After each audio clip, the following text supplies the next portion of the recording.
Welcome to Diary of a Dreamer, where resilience unlocks your potential. I'm Tasha Eisinger, and each week I'll bring you powerful stories and practical insights from my own experiences and inspiring guests. Whether you're facing challenges or chasing dreams, this podcast is your go-to for motivation, building confidence, and practical tips for transforming obstacles into opportunities. Be sure to check out my website, tashaeisinger.com. Let's dive into today's episode and start turning your dreams into reality. Networking, it can have such a negative connotation. And today I want to teach you how to network effectively and hopefully reframe it so that it doesn't feel gross to you or scary to you. This is definitely something that I've had to learn to do over the years. And ironically, I learned it in network marketing, how to network effectively. And it has been key to so many areas of my life as well as building this business. I am the author of the Little Shop Picture book series, and I've taken that book series and turned it into a curriculum known as the Little Shop Publishers Workshop, as well as turning it into a public speaking career and creating a diverse business. Networking has been key to so many areas of my life. However, I must preface this with I want you to understand I struggled with networking in the beginning. I had social anxiety. I was in my network marketing business, and the product that I was sharing with people was something I really believed, and I still believe everybody should consume. We all need nutrients. It transformed my life, and I wanted to shout it from the mountaintops and make sure everybody knew about this amazing product. So it forced me out of my comfort zone. So if whatever product you are promoting or business that you have, if you feel passionately about it, I know you can do this. And I'm grateful for that because I'm grateful that I was so passionate about it because it really did force me out of my comfort zone. And I would practice networking with people I didn't even know, total cold market, like random people at the grocery store. And I would practice making a connection with them. And it made me so uncomfortable. My face would blush. I would be so red. My voice was shaky. My hands were sweaty. If you saw me today, you would probably find it hard to believe that that's where I started. And honestly, people who've known me my whole life would be really surprised because when I know somebody, it's very easy for me to say hi and make a connection and visit, even though I don't like small talk. I can't stand small talk. It's exhausting. If I had a total stranger like open up about their lives and their goals and their dreams and their fears, I'd be like, I'm all in. But if we're going to do small talk, it's very painful to me. So I've had to learn how to embrace that as well. And as I practiced connecting with people, that's really what networking is making a connection, then I got more and more comfortable and it was so much easier over time. So practice it, allow yourself to be clunky with it and allow yourself to be awkward. And if it's a stranger, who cares? You're never going to see them again. So that might be a good way to start. One of the things that you can consider is the term form. FORM. You may have heard this before. It's family, occupation, recreation, and motivation. If you ask questions in those categories, it helps you get started with conversation. So this is if you're just practicing with random people. And I do think it's important to practice with random people because everybody has this invisible sign on their head that says, see me, hear me. I want to feel like I am important. And one of the things I love to do, just because, is complimenting a stranger. Maybe you like their shoes or something, and you can say, oh, I love those shoes. And smile. Smile at them, give them a compliment. Practice connecting with people and uplifting them, encouraging them. Maybe you see a mom who you want to say, like, you're such a great mom. and smile, and you can just walk away. Like, it doesn't have to be this big thing. It's practicing making a connection with people and uplifting and encouraging them. That is the foundation of building a true relationship with people, is seeing the good in them and vocalizing that you see it. So doing this, I love it because, you know, you never know what people are going through. And the times that I've gotten a random compliment from a stranger, it's like, that was so kind. Or maybe it was when I needed it the most and they have no clue. I do think it's important that we're kind to people. And this is such a simple way to be kind. So when it comes to business, though, you may go to networking events and there is a strategy to that. And I know that that sounds gross, right? We're talking about building real connections and relationships, and then we're going to talk about strategy with it. That seems like it doesn't go together. I want you to consider your energy, and you need to be strategic with your energy all the time. So for me, when I go to a big event and I'm networking with people and it's business, I can leave feeling very tired. And my strategy in protecting my energy is I look around the room and I think, who would I want to be friends with? Pretty much the people that I do business with consistently have become very dear, dear friends. Some of them have become family to me. And that is how I choose to do business. You may not choose to do business that way. That's the only way I know how to do it because I truly love the people that I work with, or I wouldn't work with them. So that is one of the first things I do is I scan the room and I just kind of stand back and I watch people. I see, how are they treating people? How are they treating the people working the event? Not just the people that are important at the event. If they're up just chit-chatting with the people who are in charge of the event and brown nosing, I'm really not gonna probably hang out with them. They have a different, you know, relationship style than I do. They have a different networking style than I do. Now, if they're genuinely friends, that's different, right? You can tell the difference. But if they are kind to the servers at the event, or just gen in general seem like a kind person, and they look like they're confident. If I am networking for my business, I do look for confidence. It doesn't have to be something where they look like they have their act completely together. You can be confident and look somewhat of a mess and still be valuable and still be somebody that I would network with.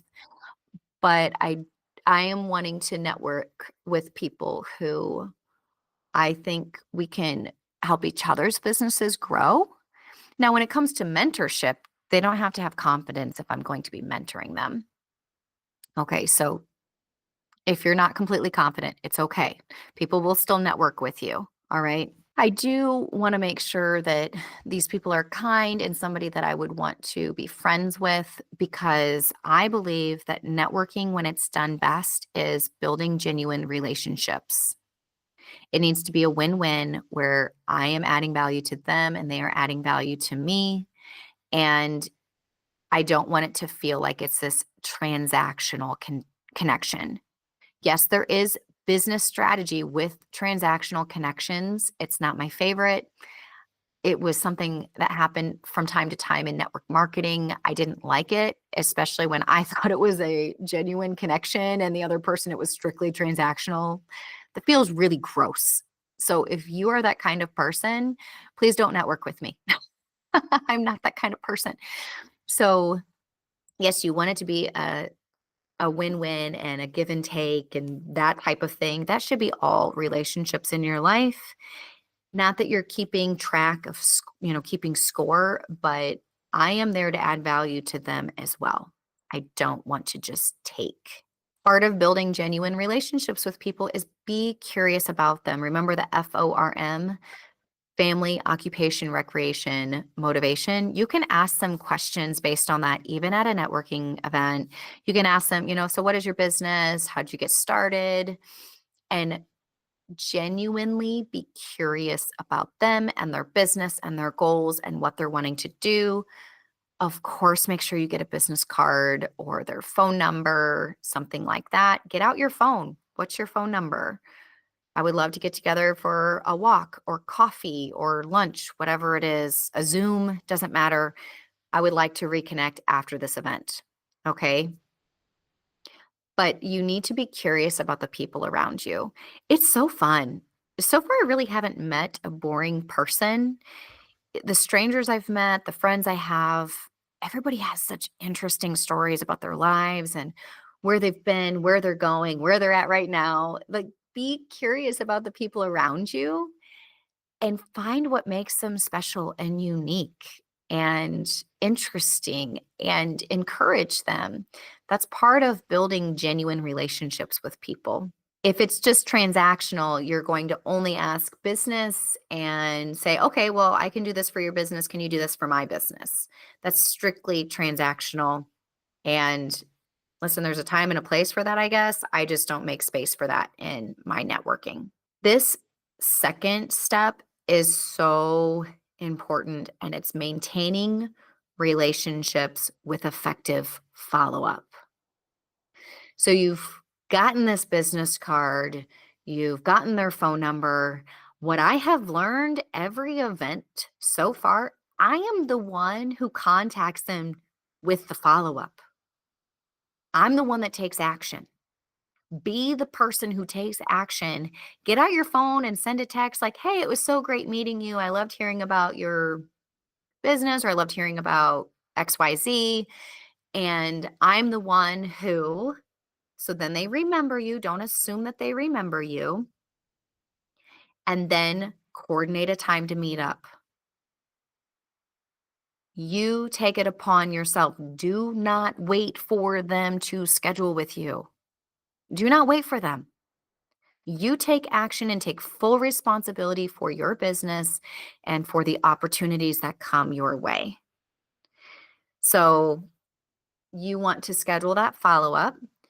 And then in network marketing, there's something called BAM FAM. It's book a meeting from a meeting. So, after your first meeting, you might realize, just kidding, I don't think this is a good fit. I don't feel comfortable with this person. Listen to that little voice. You don't have to do BAM FAM, book a meeting from a meeting, but you can if you're like, man, this is a super cool person. I want to continue to hang out with them, learn together, grow together, whatever it may be. Or maybe there's going to be another event that one of you knows about that you can tell the other and you can meet up at that event.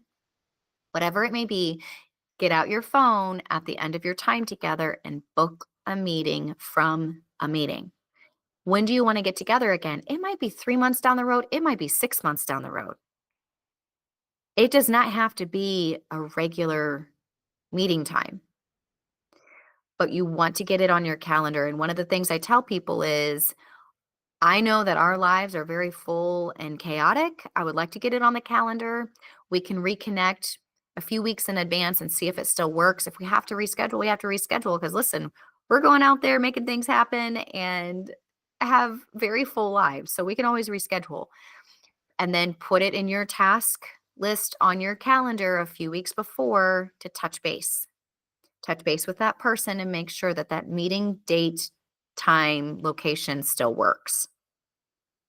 In the meantime, find ways to add value to them. If you read an article, this is something that I have to improve on. I'm not great at this, partly because I'm spinning my wheels so much right now, creating things for my own business, that I don't really have the capacity to see outside of that right now. And that's okay too. So you might be in that position. This is a tip for down the road.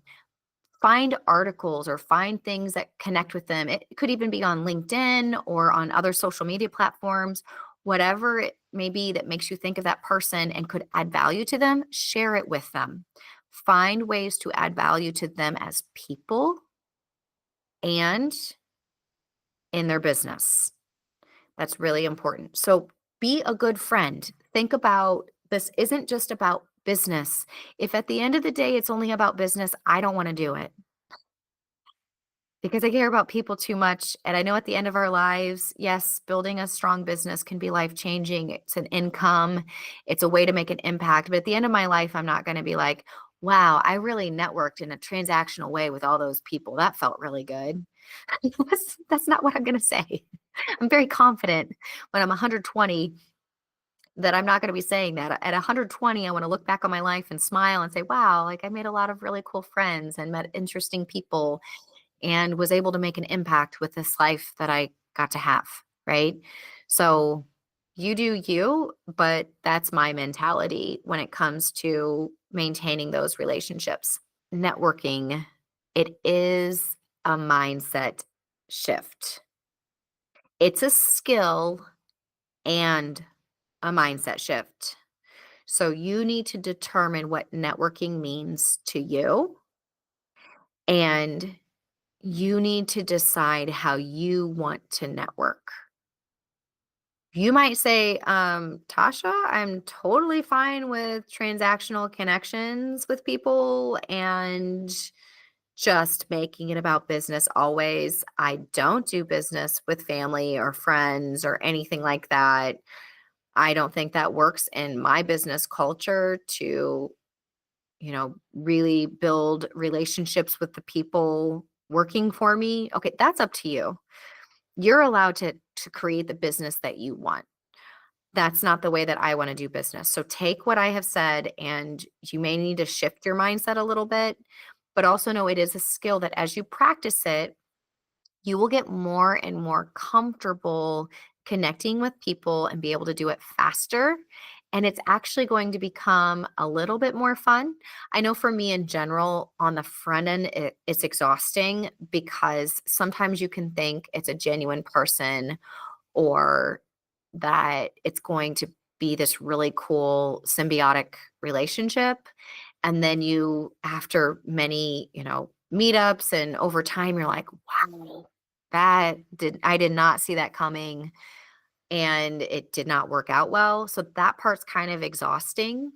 But I will say some of the closest friendships I have and people who we've helped each other professionally have come from networking events. So you can always look up like, Meetup has stuff, of course, Facebook, they have events, search on LinkedIn, search on your whatever search engine you like to use, see if there's local meetup things.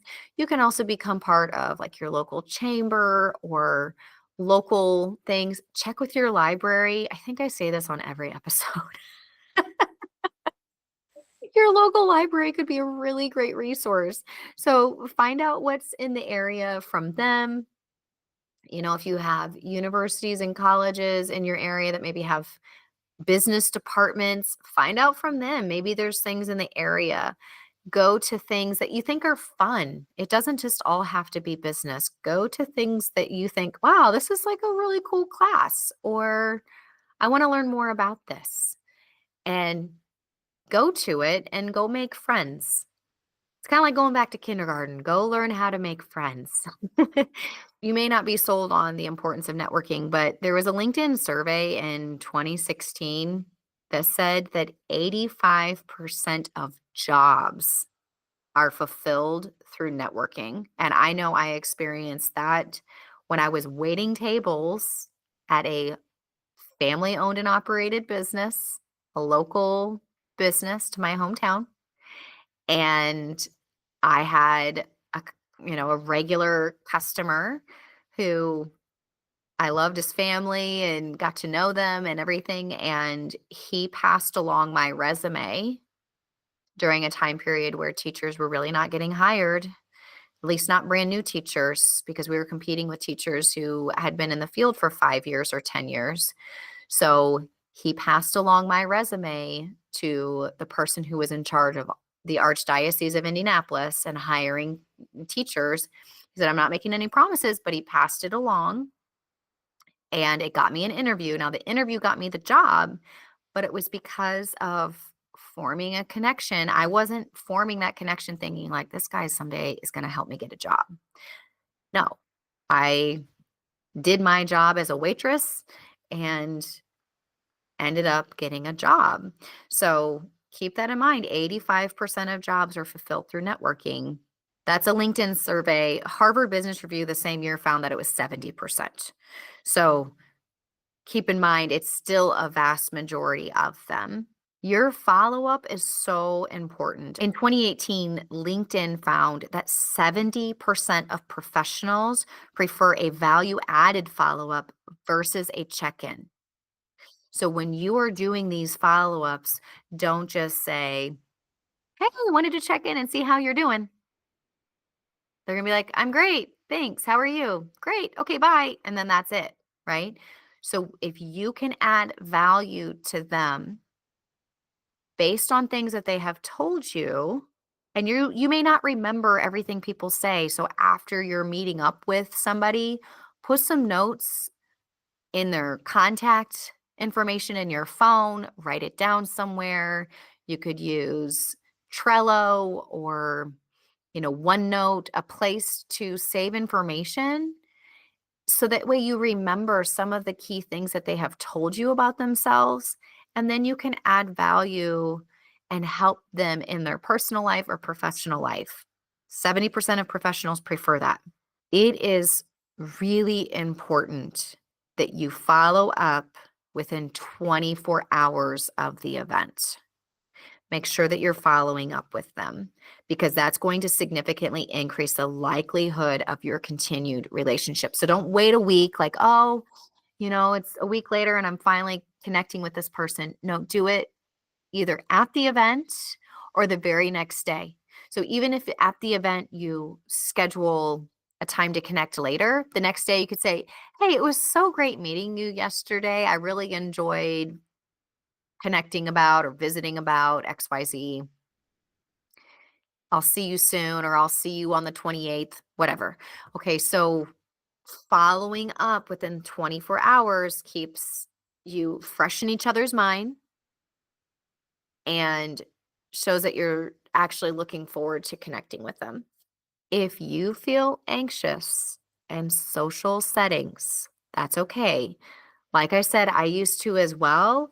And the American Psychological Association has found that 70% of people experience anxiety in social settings, including networking.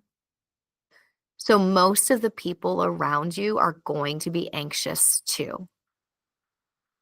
So decide that you're going to have the courage to speak up and connect with somebody.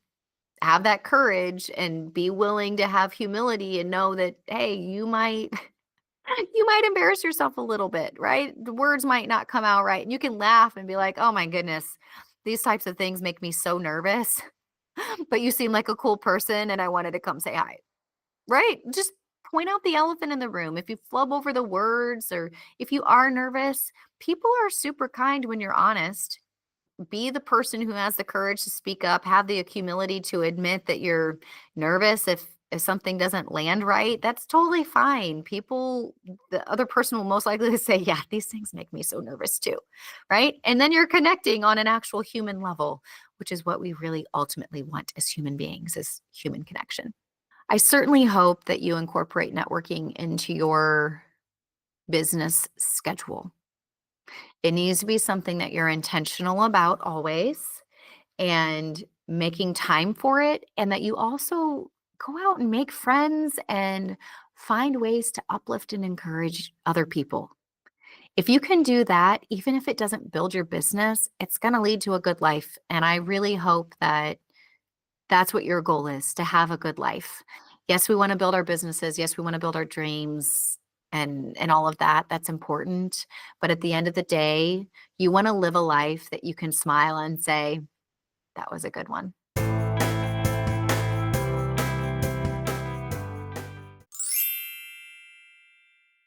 Thank you for tuning into this episode of Diary of a Dreamer. I hope you found the stories and tips shared today to be a source of motivation and strength. Remember, every challenge you face is a chance to grow and move closer to your dreams. Don't forget to subscribe, leave a review, and share this podcast with anyone who could use a boost of encouragement. Please check out my website, tashaeisinger.com.